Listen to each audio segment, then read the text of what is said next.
This presentation has 4 parts, each with a short discussion period after it. If you're watching the recording and want to discuss any of the issues it raises, then please feel free to post to the IAJS discussion list. I'm going to start part 1 with my conclusion, which has 4 aspects. 1. Vladimir Putin is not a madman. He is a rational political actor. 2. His threat to use nuclear weapons is a bluff. 3. I could be completely wrong. 4. There are scenarios in which we could slip inexorably into nuclear war. My presentation is concerned mainly with 2 things: why I could be wrong, and if I'm not, how we can improve our political judgments to avoid the scenarios that might lead to nuclear war. I'll give a bit of introductory background in part 1, and then in the other 3 parts, I'll show how overlooked aspects of Jung's book Psychological Types can help us make better political judgments. The war in Ukraine is driven in part by disagreements. Wittgenstein identified 2 kinds. One is a rational disagreement that can be resolved by some form of negotiation. The second is a deep disagreement, where the 2 sides are separated by a hinge epistemology. For example, if we consider the age and origins of the world, a creationist sees the Bible as the source of authority, whereas a scientist relies on evidence and testing. Their arguments hinge on different kinds of knowledge. There are deep disagreements surrounding Ukraine that have been unresolved in some cases for centuries. They have festered and literally exploded in our faces. In Psychological Types, Jung also points to 2 types of disagreement that are very similar to Wittgenstein's. But unlike Wittgenstein, Jung provides a solution to the problem of deep disagreement, which is the transcendent function. It involves a process in which a third standpoint can emerge, though it is not guaranteed to do so, that transcends and reconciles the other 2. It provides a way of bridging the divide between us and the other side. To prevent deep disagreements turning into war, we need to develop these thirds all the time. As Jung suggests in Man and His Symbols, a sane and normal society is one in which people habitually disagree. Disagreement functions as a vehicle of mental life in society, though agreement is equally important.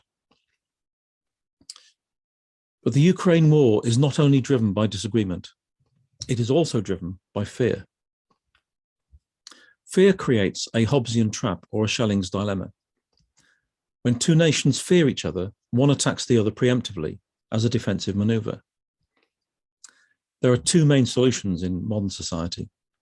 One is mutually assured destruction. Neither side will actually attack because once a nuclear war starts, both will be destroyed. However, there is now a belief that tactical nuclear weapons make limited nuclear war possible. The second solution is to build trust between the 2 nations so that the fear of attack is reduced.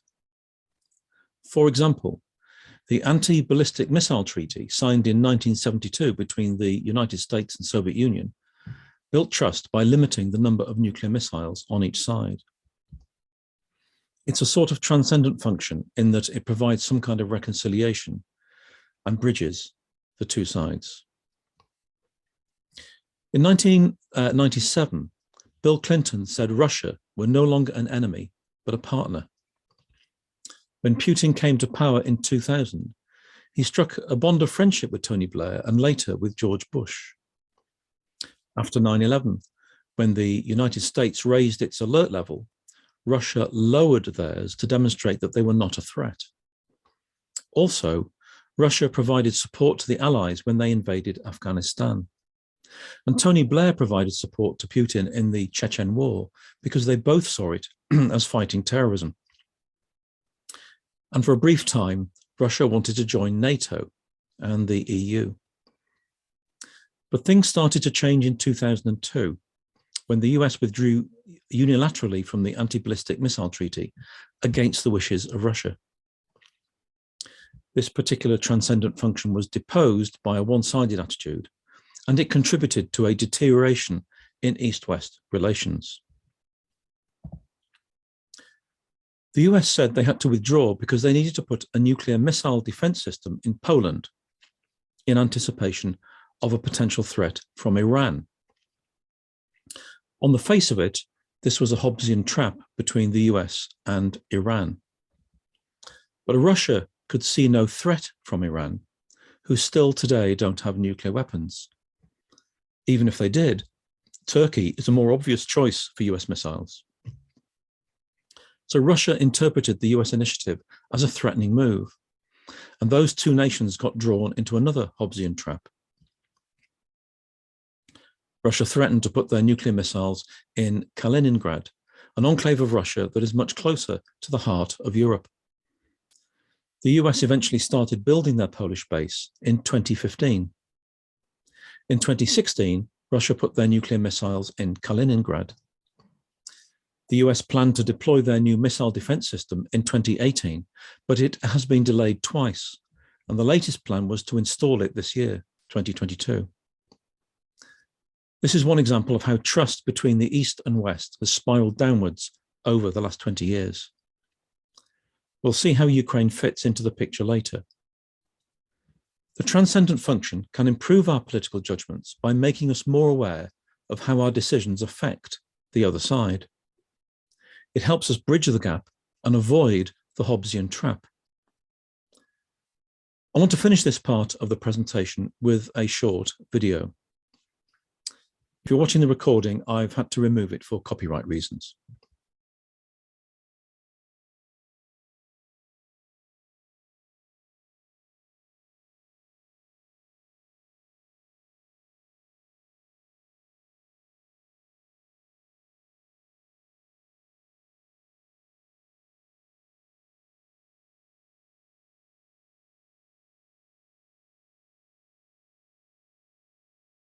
I'll start part two of my presentation with an extract from a music film produced in 2020. I've overlaid some words to describe what happens in the parts of the film we don't see. There's a lot of symbolism in this, which we can discuss in half an hour or so. So please make a note on paper or in chat of things that strike you from the video, or if you're watching the recording, you can raise these on the discussion list.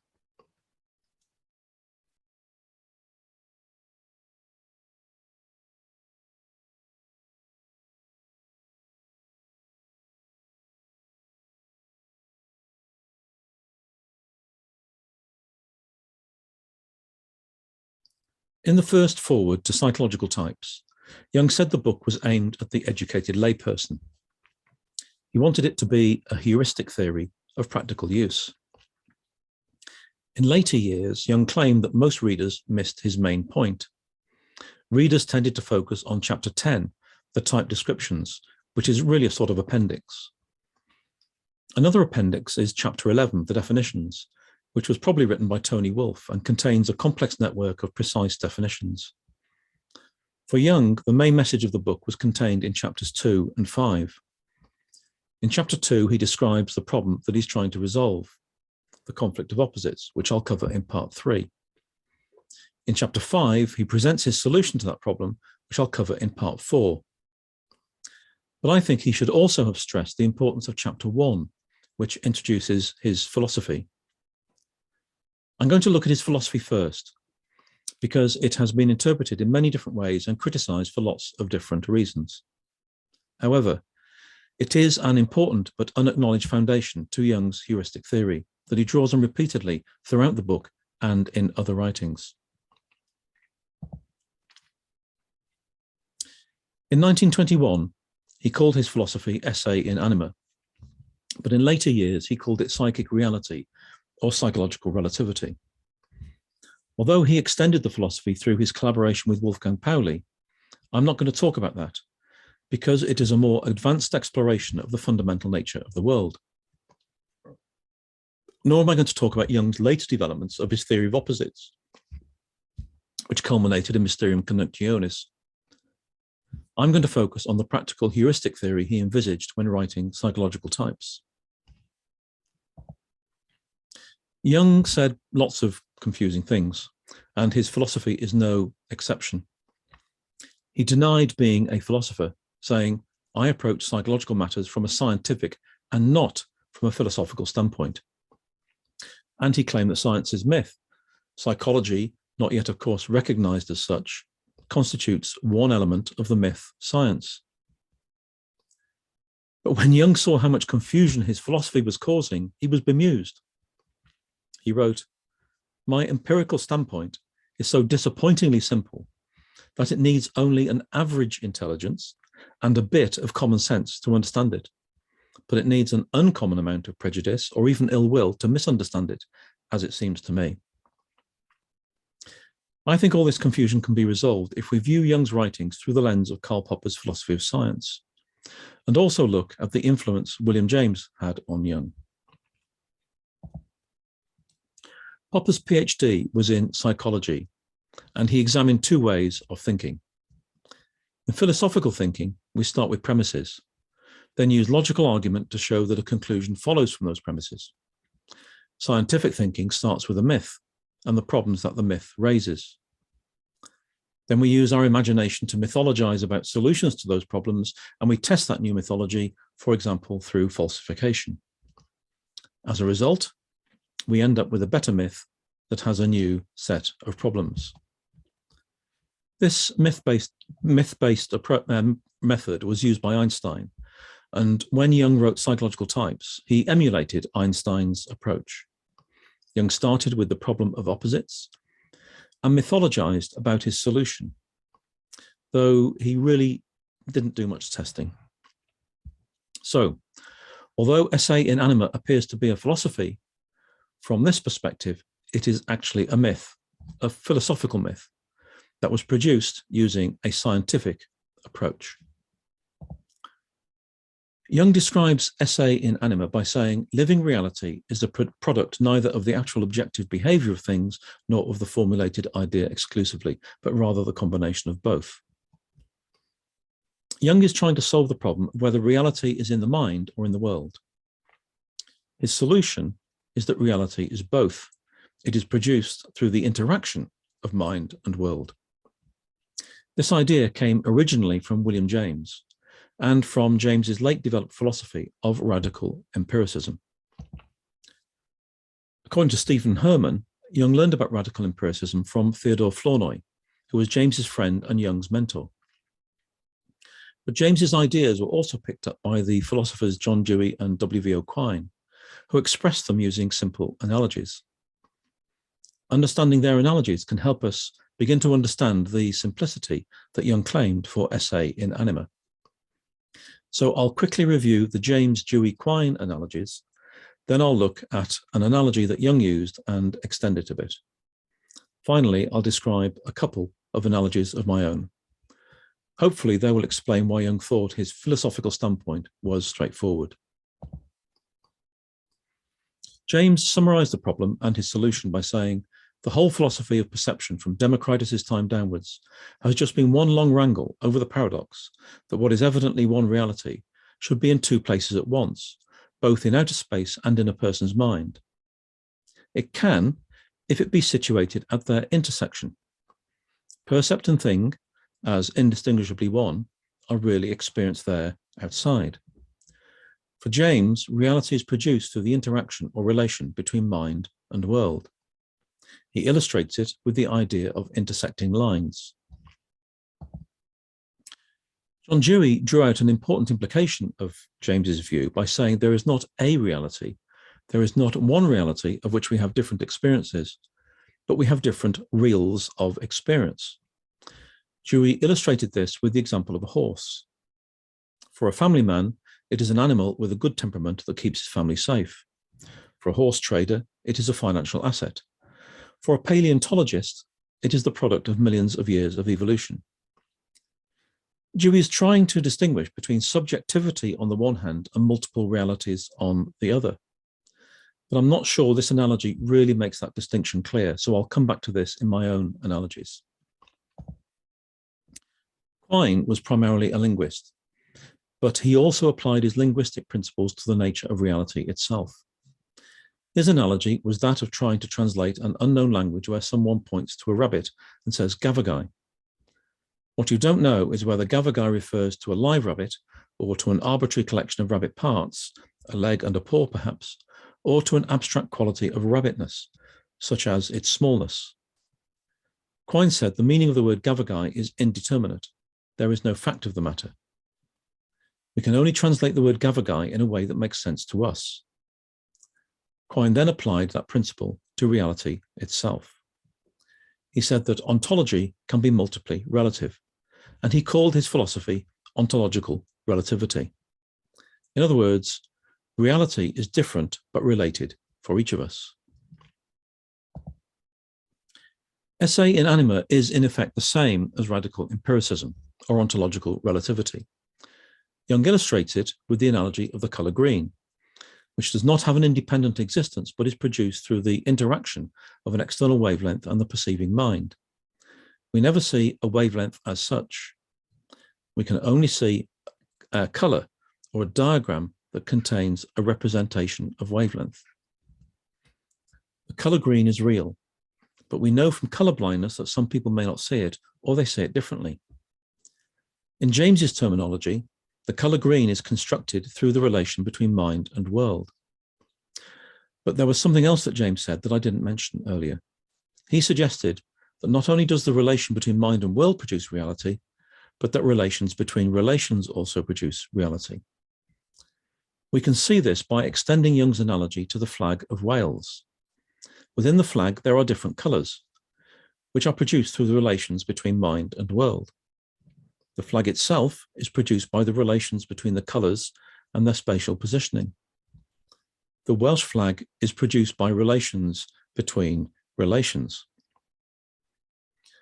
I want to use two more analogies of my own to make clear that esse in anima is not concerned with subjectivity or worldviews, but with the nature of reality or ontology. In this illustration, a truck driver is doing an emergency stop whilst blowing the horn. There are three other people in the scene, two pedestrians and the person in the road who the truck driver is trying to avoid. The truck comes to a stop short of the person in the road, but the driver continues to blow the horn. What the truck driver hears is a constant pitch from the horn. Because of the Doppler effect, combined with the slowing down of the truck, the first pedestrian hears a short descending pitch from the horn, then a big drop in pitch as the truck goes past. Then the pitch gradually rises as the truck continues to slow down. When the truck stops, the pitch becomes constant. What the second pedestrian hears is similar, but there are some key differences. The first descending pitch goes on for longer. Then there is a small drop in pitch, then a short rise, and finally the pitch becomes constant. What the person in the road hears is different again. There is a descending pitch followed by a constant pitch. So for each of these four people, the pattern of the pitch of the horn is different. And there are other differences, such as changes in the patterns of volume. These patterns are real, but none of them exist independently in the outer world, nor are they purely imagined by the observer. Each pattern is constructed through the interaction of the person's position in the world and the horn. In the philosophical myth of esse in anima, Jung extends this principle to the psyche. Our different psyches help to create different but related realities. I want to give you one more illustration of how esse in anima differs from subjectivity. Here I have a block of wood that has the outline of a circle. Here, the block of wood has the outline of a triangle. And here, the outline is a rectangle. It's the same block of wood, but you can view it from different angles. That's one form of subjectivity. Another form of subjectivity is if I put my hand in front of the block of wood, it acts as a filter to remove some of what you see. It turns it into a semicircle. or perhaps a trapezium. But esse in anima is more like this hand fan. One side, one spine of the fan is the mind. The other spine is the external world.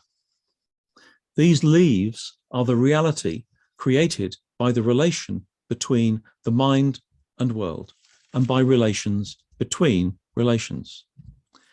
If you were to remove the mind, there would only be one spine. For example, in Jung's analogy, there would still be a wavelength, but there would be no color green. When you have two minds, you have two different but related realities. This is one person's reality. This is the other person's. They are related because it is the same world in the middle, on the middle spine. But the realities they experience are different because the minds that co-create those realities are different. This is what Quine means by ontological relativity, what James means by radical empiricism, and what Jung means by esse in anima. Let's return to that quote I gave earlier from Psychological Types. Jung uses different terminology for the two spines. For the world, he says actual objective behavior of things. For the mind, he says formulated idea. Jung writes, living reality is a product neither of the actual objective behavior of things, nor of the formulated idea exclusively, but rather the combination of both through esse in anima. Reality is produced through the combination of mind and world. Jung then goes on to make a suggestion that may be the cause of much misunderstanding. He says, the psyche creates reality every day.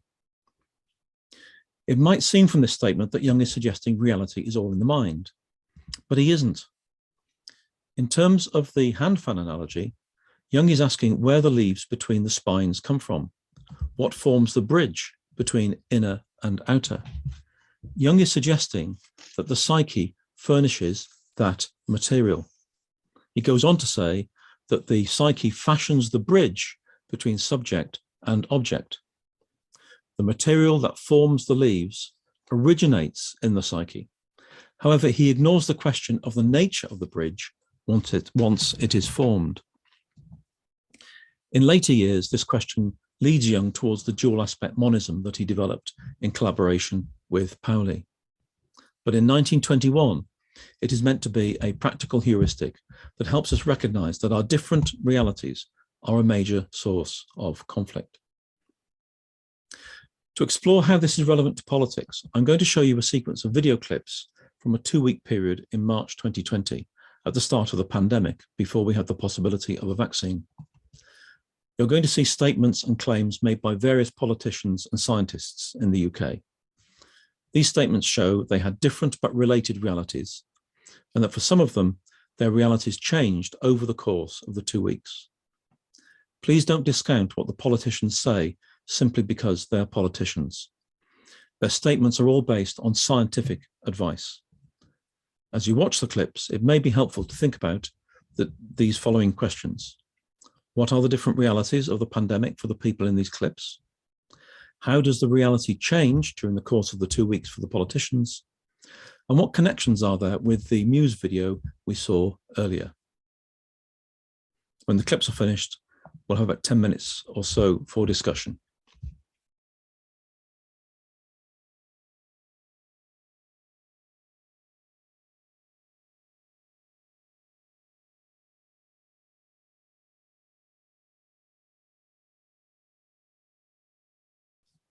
The book Power and Politics by Jerome Bernstein was published in 1989.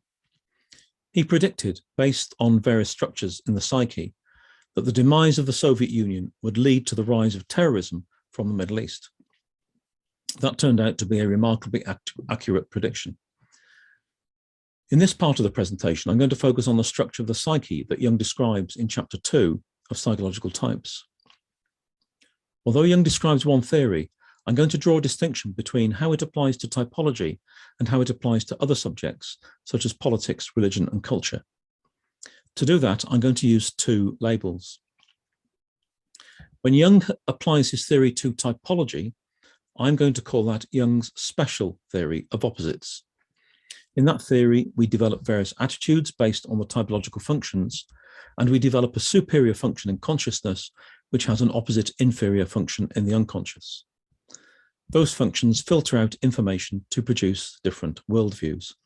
Using my wooden block analogy, the typological functions are like putting my hand in front of the circle to make it a semicircle. When Jung applies his theory to other areas, such as politics, and when he combines it with other parts of his theory, such as his philosophical myth, I'm going to call it Jung's general theory of opposites. This includes any kind of attitude, not just typological ones. And because within the psyche there is a superior-inferior structure of attitudes, so too the external world becomes structured along that superior-inferior axis. For example, Jung writes, the reality presupposed by one instinct is different from the reality of the other.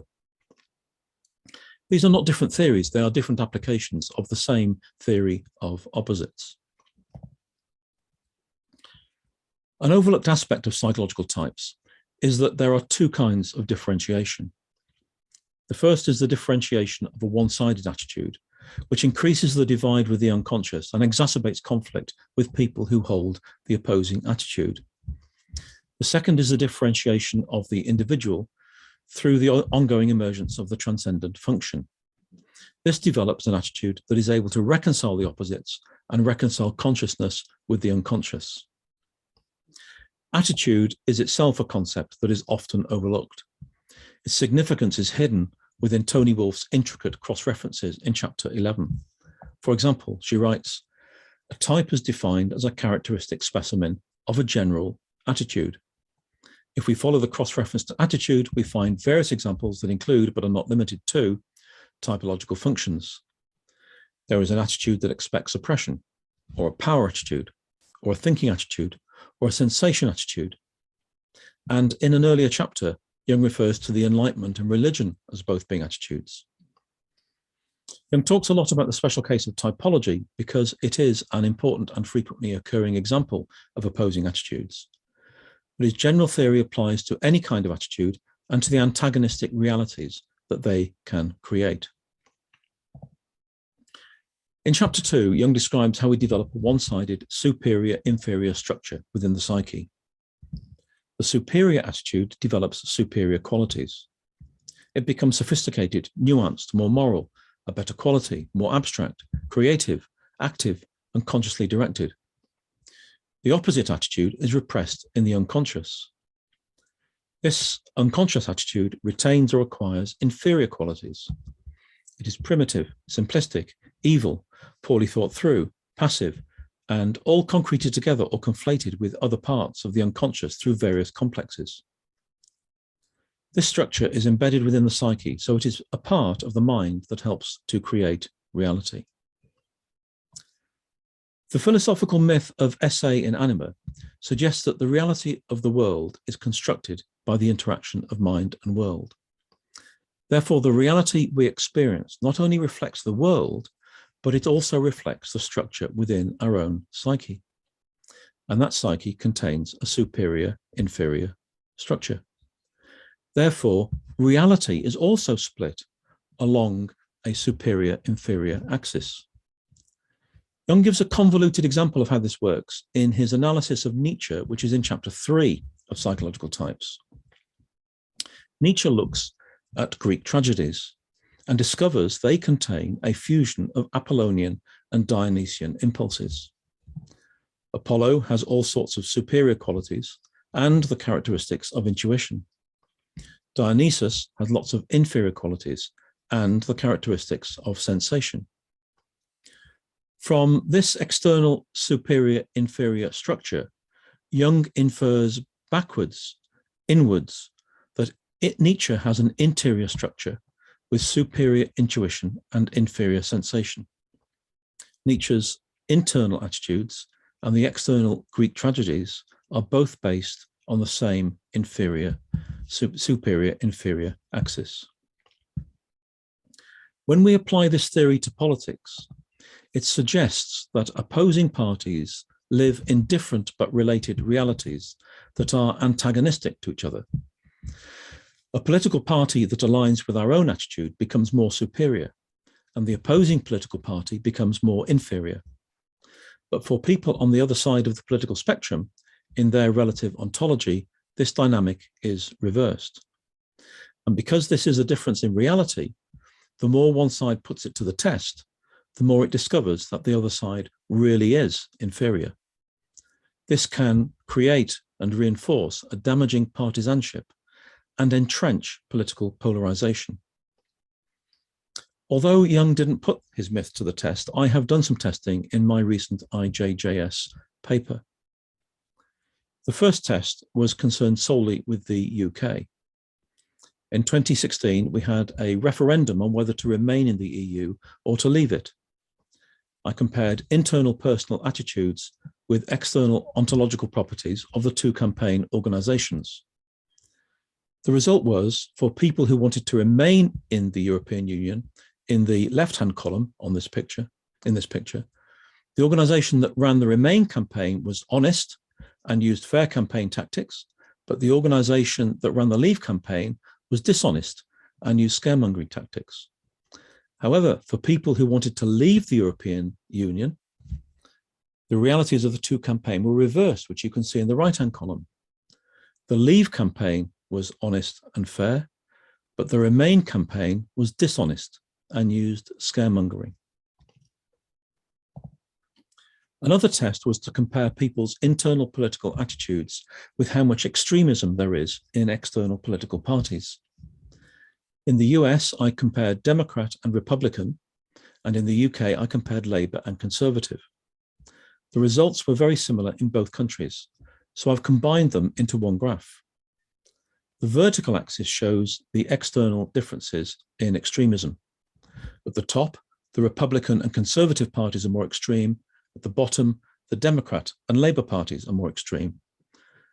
The horizontal axis and the lines show the internal attitudes and their degree of differentiation, as measured roughly by political knowledge. The horizontal axis shows whether the individual identifies on the left or on the right of the political spectrum. The three lines show differing degrees of political knowledge, with red being the most knowledge or the most differentiated. What the graph shows is that for those who have differentiated a political attitude on the left, it is the Republican and Conservative parties that are extremist. For those who have differentiated a political attitude on the right, it is the Democrat and Labour parties that are extremist. So the more we differentiate a one-sided political attitude, the more external reality gets polarized in a way that reflects our own psyche. I followed this research up into another concept that Young introduces in his book, Psychological Types, participation mystique. In his introduction to the book Shared Realities, Mark Winborn writes, participation mystique is an unconscious component of the civilized adult. He points out there are both positive and negative aspects to participation mystique. It forms the basis for empathy through projection and identification. But the shadow of empathy, or the danger of participation mystique, is lack of conscious evaluation. We do not realize that we are not free from participation mystique and that many of our life assumptions depend on it.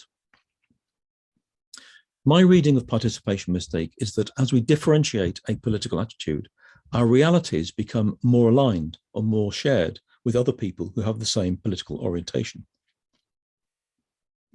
To test this out, I asked for people's views on three disparate areas of public policy and assessed the results using cluster analysis. That's a complex statistical technique, but this diagram shows the results in a more understandable way. Columns are a count of people. The red or blue columns show how many people's views on the different policies all align the same way to what we would associate with the left or to the right. The grey columns show how many people had a mixture of views. Each group of columns is for different levels of political knowledge or differentiation. For the group on the right, where people have a lot of political knowledge, there were twice as many people who had the same views as for the other groups. In other words, as we differentiate a political attitude and develop more knowledge, our views tend to become more similar or more collective. Participation mystique turns the individual superior-inferior realities into a collective superior-inferior reality. This polarization of reality helps us avoid confronting difficult truths. Young writes, the real existence of an enemy upon whom one can foist off everything is an enormous relief to one's conscience. You can then at least say without hesitation who the devil is. You're quite certain that the cause of your misfortune is outside and not in your own attitude. Jerome Bernstein argued in his book Power and Politics that the West needs an enemy onto whom we can foist off everything evil. Young saw this principle at work in 1956 when Russia invaded Hungary. Young condemned the invasion, but he also said that without the West's evil actions, that invasion could never have happened. We can also see this principle at work in the relationship between NATO and Russia over the last 25 years. For most of that time, the West has made sure Russia remains an enemy. For example, 20 years ago, when Putin expressed interest in Russia joining NATO, he was diplomatically rebuffed. In summary, Young's theory can be applied in two ways. What I'm calling the special theory of opposites is limited to typology and the development of superior and inferior functions. Young's general theory includes many kinds of attitude which help to create realities that are inherently antagonistic. Participation mystique exacerbates that problem by making our antagonistic realities more shared or more aligned. Young's solution to the conflict is the transcendent function, which I touched on at the start, and I'm going to revisit briefly in part 4. First, I want to show some video clips that illustrate how antagonistic realities have contributed to the invasion of Ukraine. I produced this video compilation before Russia invaded Ukraine. And as you watch these clips, you might like to consider the following questions, which we can discuss afterwards. How do the superior-inferior realities for NATO and Russia differ? Are there any connections you can see with the two tribes video? And do you see any potential uses for Young's general theory of opposites in dealing with political conflict?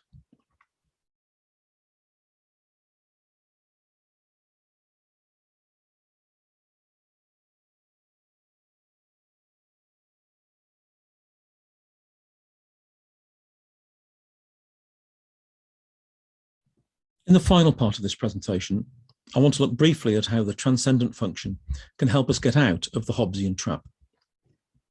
We are part of the Russian shadow, and therefore in their reality, we have all sorts of inferior qualities. This is an obstacle to rebuilding trust. To start to overcome it, we need to develop a good understanding of the other side's superior-inferior reality.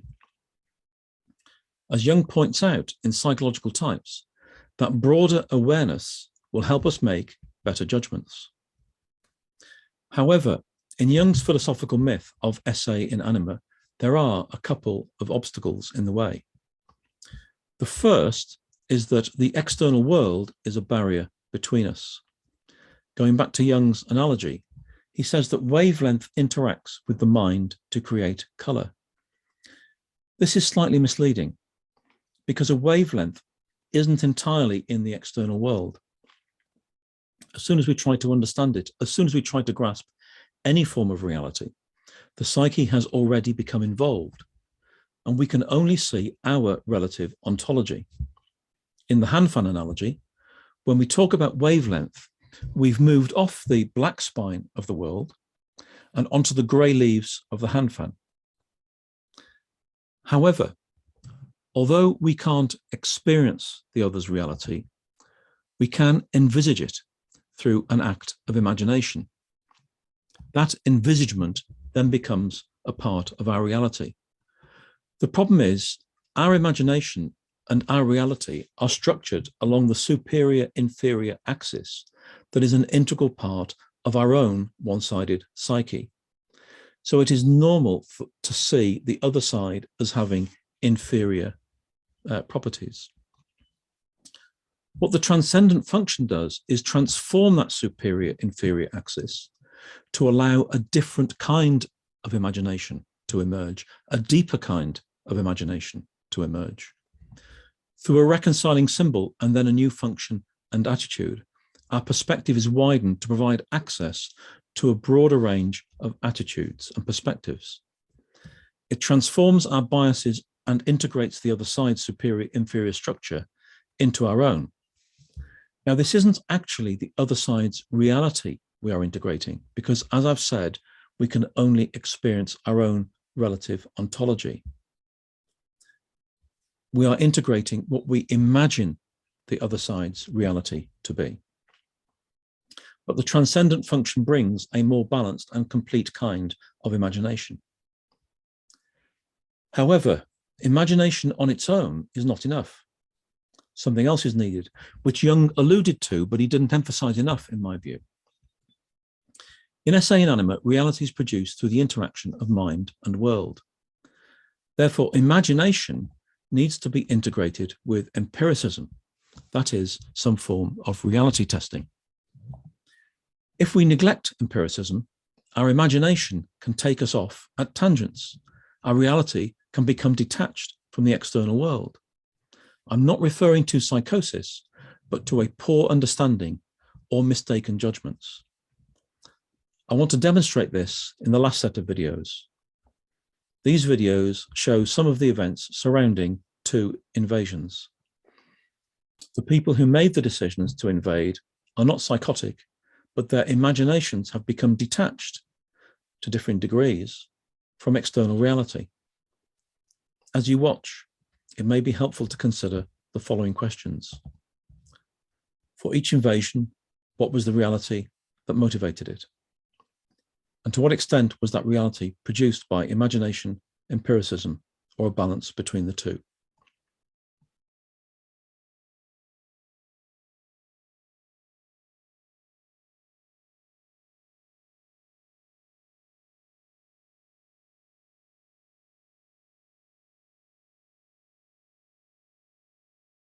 That's the end of my presentation. Thank you for listening.